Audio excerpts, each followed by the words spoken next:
Hi and welcome back to our channel. In today's video I'm going to dive into everything you need to know about getting around Valencia with ease.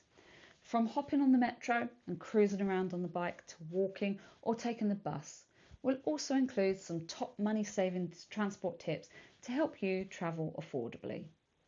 So let's dive in and explore how to get around a Valencia like a pro. Now, one of the most easiest and efficient ways to get around Valencia is via metro and tram.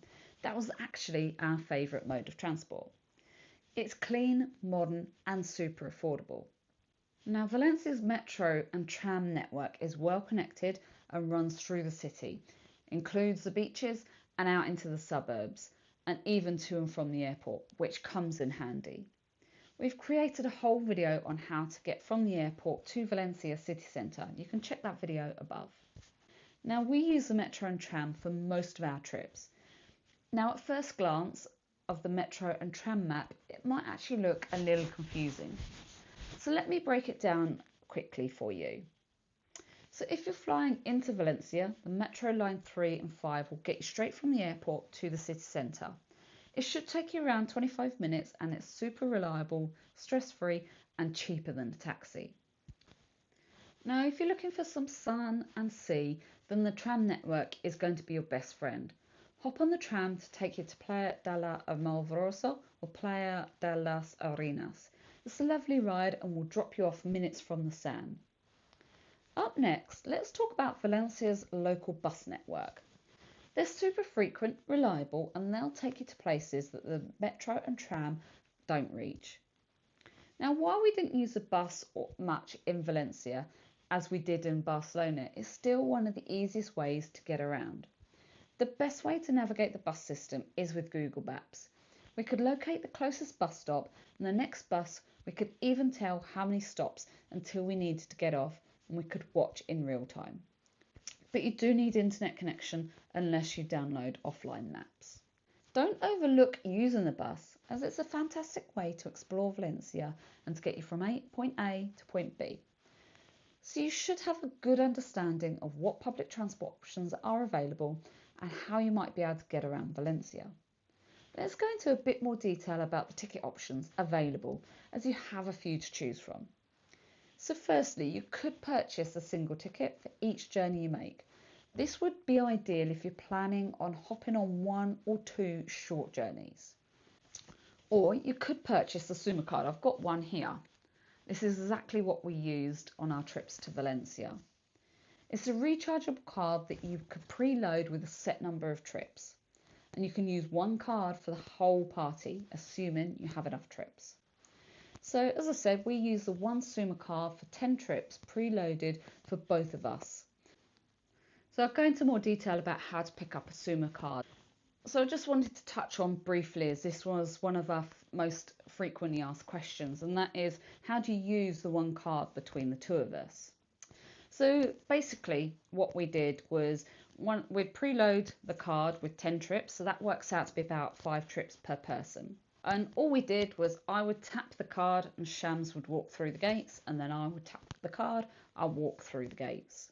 It's as simple as that. So again, just the one card for the two of us, and it was perfectly affordable and ideal for what we needed.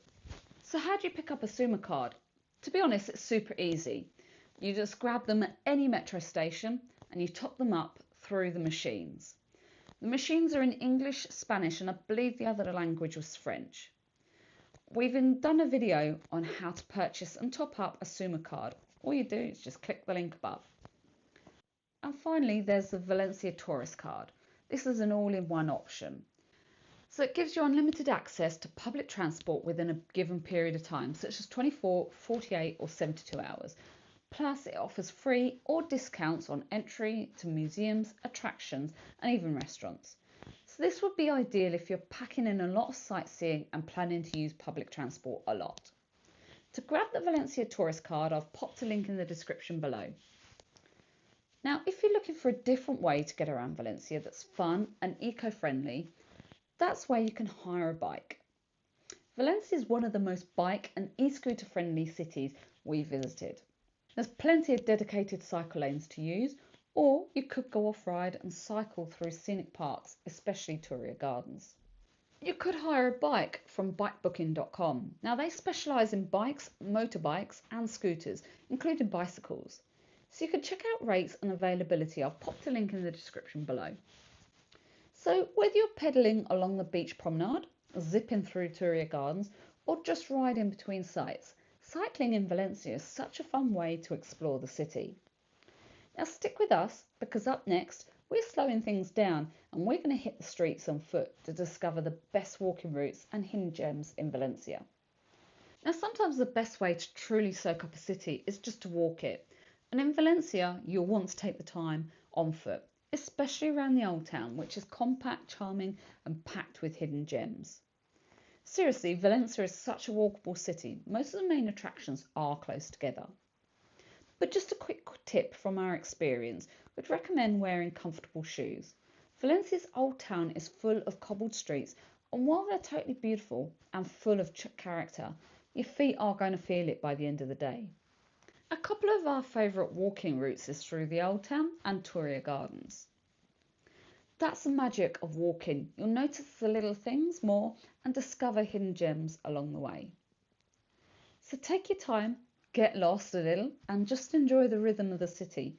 Valencia is made for wandering. Now I'm going to touch on taxis a little bit here, as in our experience you really don't need to use a taxi. Although there could be the exception to this, and that would be very rare. Now, we personally never used a taxi in Valencia because public transport was exactly what we needed. But you might find that you need a taxi. That would be if you're wanting a little bit of extra convenience and comfort, especially if you're out late at night, heading to the airport early, or venturing off the beaten path that public transport just simply doesn't cover. Now, you can either hail a taxi or book one from a ride-sharing app. They're usually reliable, regulated, clean and safe. But just to add that travelling via taxi is the most expensive way to get around Valencia, which is why of course we avoided it and we just simply didn't need to use a taxi. So there we have it, getting around Valencia is genuinely a breeze. Whether you're cruising on a tram, cycling through Turia Gardens, hopping on local buses or just wandering the cobbled streets of the old town. It's all super easy and affordable. Now, if you found this video helpful, give it a thumbs up, hit subscribe, drop any questions in the comments below, or maybe you can tell us about your own experience in Valencia. We'd love to hear from you. And if you want to get more Valencia travel guides and inspiration, then check out our website. The link's in the description below. Thanks for watching, and we look forward to seeing you in the next adventure. Bye for now.